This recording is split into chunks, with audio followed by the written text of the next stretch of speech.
Pandya store today episode. Raji அந்த நகையை பேங்க்கில் வைக்கலான்னு சொல்லிட்டு போயிருப்பாங்க. அக்கா உங்களுக்கு டைம் ஆகுதுக்கா, நீங்கள் கிளம்புங்க, நான் பார்த்துக்கிறேன்ட்டாங்க. இல்லை இருக்கட்டும் ராஜி, அக்கா நான் பார்த்துக்கிறேன், சரி எதுவாக இருந்தாலும் கூப்பிடு சரியான்றாங்க. சரி நான் போயிட்டு வரேன், சரி ஓகேக்கான்ற மாதிரி சொல்லுவாங்க. அதுக்கப்புறமா வாங்க என்ன பண்ணணும், நகை வைக்கணுன்றாங்க. சரி ஓகேன்னு சொல்லிட்டு அதுக்கான இதெல்லாம் எழுதிக்கிறாங்க. சரி ஒரு நிமிஷம் இருங்க வரேன், எங்கே போகிறீங்க, இல்லை நகை எவ்வளோ வெயிட் இருக்குது என்ன இதை செக் பண்ணலாம், சரி ஓகேன்ற மாதிரி சொல்லிடுவாங்க. அதுக்கப்புறமா சக்திவேல் பார்த்தீங்கன்னா ராஜியை பார்த்துட்டு அந்த பொண்ணு எதுக்கு வந்திருக்கு சார், நகை எடுத்துகிட்டு வந்திருக்காங்க, வச்சுட்டு பணம் வேணுமா சார்ன்றாங்க.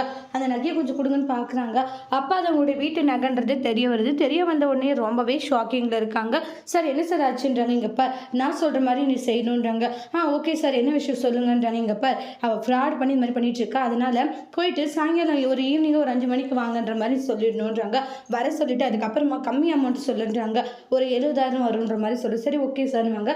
என்னாச்சு, இல்லை மேடம் இப்போ காசு இல்லை, நீங்கள் போயிட்டு ஈவினிங்காக வாங்கன்றாங்க. சார் நகை வெயிட் எவ்வளோ இருக்குன்றாங்க, 32 இருக்குன்றாங்க. அப்போ அமௌண்ட் எவ்வளோ சார் வரும், 70,000 வரும். என்ன சார் நகை விலைவாசி எவ்வளோ ரேட்டாக இருக்குது, நீங்கள் இவ்வளோ கம்மி அமௌண்ட் தரீங்க, நீங்கள் அப்படி தான் வரும். சரி ஓகே சார் நீங்கள் தந்துடுவீங்களா, தந்துடுவேன். சரி நகை கொடுங்க நான் ஈவினிங்காக வரேன்றாங்க. இல்லை இல்லைம்மா நகை இருந்தால் தான் பணமும் வரும், அதெல்லாம் நீ ஈவினிங்காக வாம்மா, ரசீதி தான் தருவோம்னு அப்புறம் ஏமா உங்களுக்கு என் மேலே நம்பிக்கை இல்லையான்றாங்க. ரசீதியை கொடுத்துருவாங்களா, நீங்கள் கொடுத்துருவீங்களா சார் ஈவினிங்காக கண்டிப்பாக பணம் கொடுத்துருவோமான்றாங்க. அதுக்கப்புறம் அங்கேருந்து போவாங்க. ஏண்டி நகை வீட்டுக்குள்ளேயே வச்சுட்டு எங்களை ஏமாற்ற பார்க்குறியா, இன்னைக்கு இருக்கடி உனக்கு அப்படின்னு சொல்லிட்டு சக்திவேல் நினச்சிட்டு இருக்காங்க. சக்திவேல் வீட்டுக்கு அண்ணன் அப்போ தான் அப்படின்ட்டு எல்லாரையும் கூப்பிட்டு இருக்காங்க. எல்லாரும் வராங்க. என்ன ஆச்சு, எதுக்குடா இப்படி சத்தம் போட்டுட்டு இருக்கான்னு முத்துவேல் சொல்கிறாங்க.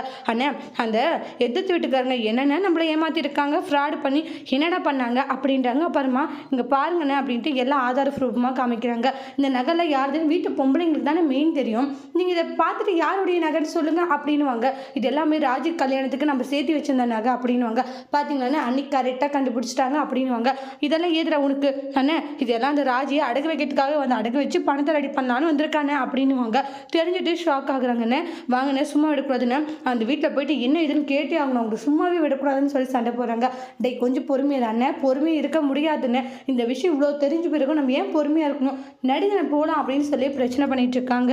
அந்த இடத்துல என்ன பண்ணுறதுன்னு தெரியல, அந்த அளவுக்கு இதில் இருக்காங்க. ஏன்டா அப்படி பண்ணுற அண்ணா, ரெண்டில் ஒன்று இன்னைக்கு தெரிஞ்சு ஆகணும் நடுங்கன்னு சொல்லி பிரச்சனை பண்ணி கூட்டிகிட்டு போகிறாங்க. அதுக்கப்புறம் பாண்டியா வெளியே வெளியே வா அப்படின்னு சத்தம் போடவும் அந்த இடத்துல கதிரும் ராஜியும் வராங்க. என்ன பிரச்சனை, என் அப்பாவை என்ன பேரிட்டு கூப்பிட்டுட்டு இருக்க, டே உன் அப்பனுக்கு மரியாதை வரையடா, வெளியே கூட்டிகிட்டு வாடா அப்படின்றாங்க. கூட்டிகிட்டு வர முடியாது, என்ன விஷயம்ன்றாங்க. ஹிண்டி உன் சித்தப்பன் எதுக்கு இங்கே வந்திருக்கான்னு கோமதி சொல்கிறாங்க. தெரியல அத்தன்றாங்க. வெளியே வராங்க. என்ன பிரச்சனை உங்களுக்கு, எதுக்காக என் புருஷனை கூப்பிட்றீங்க, புருஷனவா, வீட்டுடைய நகையை வீட்டுக்குள்ளேயே ஒழிச்சிட்டு இருந்து அதை அடகு வைக்கவும் போய் பணத்தை ரெடி பண்ணியிருக்கீங்களே, இவ்வளோ கில்லாடிங்களா இருப்பீங்கன்னு வாங்க. என்னது அடகு வைக்க போனாங்கன்னு ஷாக் ஆகுறாங்க கதிர். அதுக்கப்புறம் ஐயோ இவங்களுக்கு எப்படி விஷயம் தெரிய வந்ததுன்னு பயப்படுறாங்க. உடனே மீனா கால் பண்ணி நடந்த சொல்லவும் மீனா பயப்படாது நான் வந்துடுறேன்ற மாதிரி சொல்லுவாங்க. முதல்ல புருஷனுக்கு கால் பண்ணுவாங்க, பாண்டியனுக்கு கால் பண்ணி விஷயத்த சொல்லுவாங்க. பாண்டியனை வரேன்ற மாதிரி சொல்லுவாங்க. வரட்டும் இன்னைக்கு புருஷன் வரான்ல அப்போ இருக்குன்னுவாங்க. டே நீ யாரை வேணா கூட்டிகிட்டு வர பார்க்கலான்ற மாதிரி சொல்லுவாங்க.